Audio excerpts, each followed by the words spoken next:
companies all over the world to the United States. You're creating jobs. We've seen construction jobs have surged in the past few months. That's because those factories are being built right here in the United States, and we're putting Americans to work.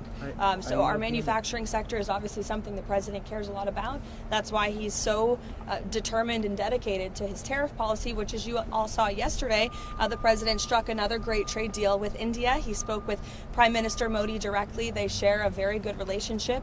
India committed to not only no longer purchasing Russian oil, but buying oil from the United States, also perhaps from Venezuela too, which we know will now have a direct benefit on the United States and the American people. And in addition to that, Prime Minister Modi committed to $500 billion of investments into the United States, including for transportation, for energy, and for agricultural products as well. So this is another great trade deal thanks to President Trump.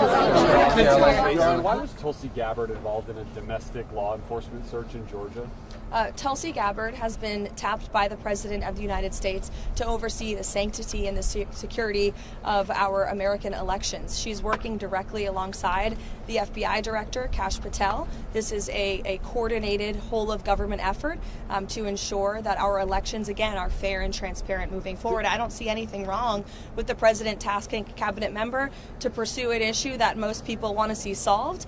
Maybe you don't, but I know many Americans do want to make sure our elections are protected, and that's what Tulsi Gabbard is focused on doing. Is there something specific that the president has concerns about that led him to ask the Director of National Intelligence to go down to Fulton County? I just explained the president's concerns with voting in this country, and it's something that he wants to see solved for future elections, and I think that's something all Americans can get behind. Trump has called President Petro a drug dealer, thug, lunatic, and President Petro has called the American army to not pay attention to President Trump. Do you think President Trump had a hope that this relationship could be fixed? I think the president invited President Petro and accepted that offer for him to meet President Petro, and the president spoke a few weeks ago. As you know, President Petro said he'd love to come to Washington.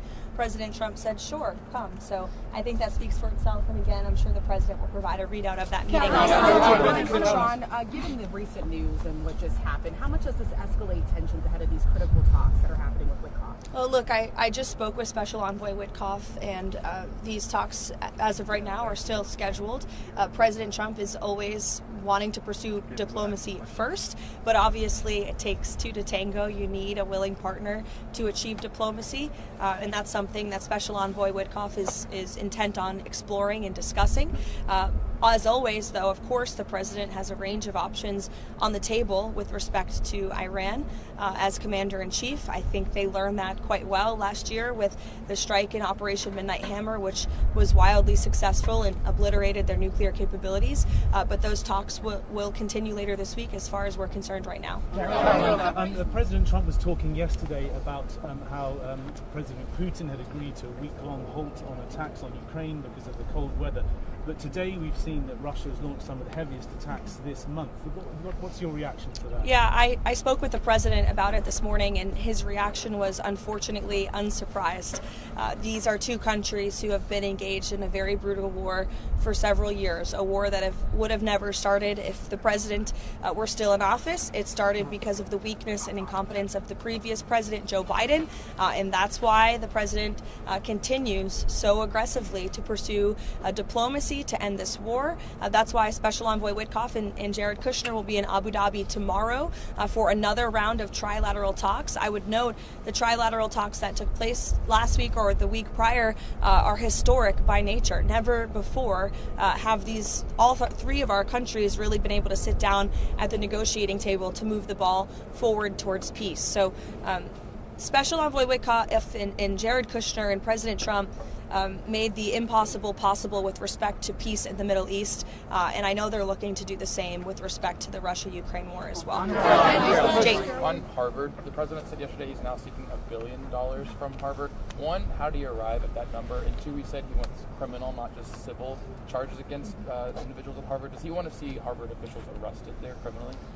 Look, I will let the president and also the Justice Department and those who will be pursuing that against Harvard speak on the specifics of that matter. But I know that the president wants to see a deal struck with Harvard that is appropriate and that ensures they are held responsible for the criminal behavior, the illegal behavior, the harassment and the targeting of Jewish American students on their campus that took place over the course of the last several years. This is something the administration has been working on over the course of the last year, and the president himself has been directly involved, as evidenced by that Truth Social statement.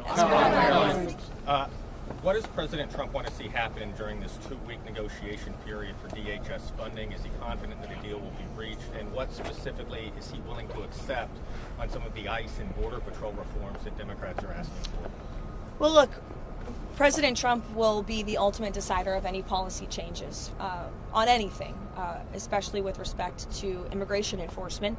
What I will tell you is the president is never going to waver in enforcing our nation's immigration laws and protecting the public safety of the American people in his ardent support of ICE and Customs and Border Patrol, who unfortunately the Democrat Party has made a decision to demonize. I heard Senator Schumer referring to them as Donald Trump's Nazi secret police force, I believe, were his words. I don't recall that same language being used when President Obama was in the White House and was deporting millions of illegal aliens from our country using this very same agency and these very same agents, who, by the way, have jobs because of the laws that were passed by Congress. So as for policy discussions that will take place, Congress will have those. The president will decide on those. You saw yesterday Secretary Noem announced that DHS agents on the ground in Minnesota will begin using and wearing body cams. That's something DHS is looking to roll out nationwide, assuming they have the funding for it.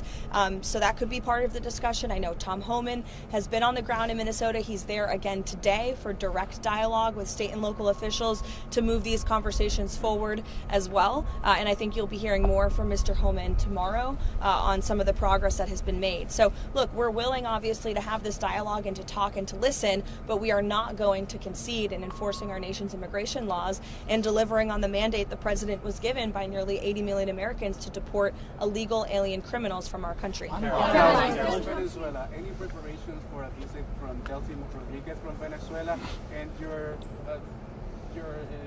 statements on the political prisoners situation in Venezuela? Sure. I don't have a date for a visit at this time. I know it is something that has been discussed, but no firm plans at this point. As for the release of the political prisoners, the president and this entire White House, and I think the whole country, should be very pleased to see that. It's a commitment that Ms. Rodriguez made, and she has kept, and we expect her to continue to keep it. The administration is still expecting the ICE agents during the Super Bowl. And what are the comments from President Donald Trump regarding what Bad Bunny said during the Grammy Awards, ICE out? I have not spoken with ICE or the Department of Homeland Security or Secretary Noem with respect to enforcement at the Super Bowl, so I don't want to speak on a topic that I don't have knowledge on. I'm sorry, but I would defer you to them. I'm sorry? On the statements of Bad Bunny saying ICE out.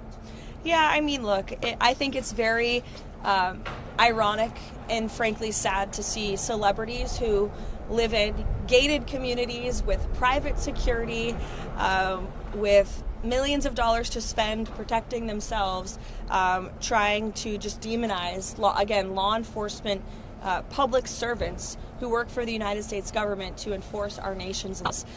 And you didn't hear this same type of uproar from celebrities in Hollywood when the previous administration allowed an invasion of our nation's borders and allowed innocent women and girls like Jocelyn Nungaray and Laken Riley to be killed and raped and murdered at the hands of people who should have never been in our country in the first place. And now you have law enforcement who are simply trying to do their jobs to remove violent predators like those who took the lives of innocent Americans. There was no uproar from Hollywood and the elitist crowd at the Grammys then, but there is now, and I think that speaks to the unfortunate irony that we're seeing in Hollywood. Talk about the contest. I'm sorry? Go on. Okay. President Trump approval ratings has went up in the Hispanic community since the Maduro's capture. What do you think about that? Because the legacy media said that the Hispanic community is scared about Trump policies. Yeah, I think it's a great point, but what the president obviously did with respect to Venezuela was a great thing for all Americans, but especially Venezuelan Americans who fled Maduro's illegitimate regime because of the horrors of communism. And I think it's a good lesson for all Americans to learn. Thank you, guys. Thank you, Caroline. Thank you.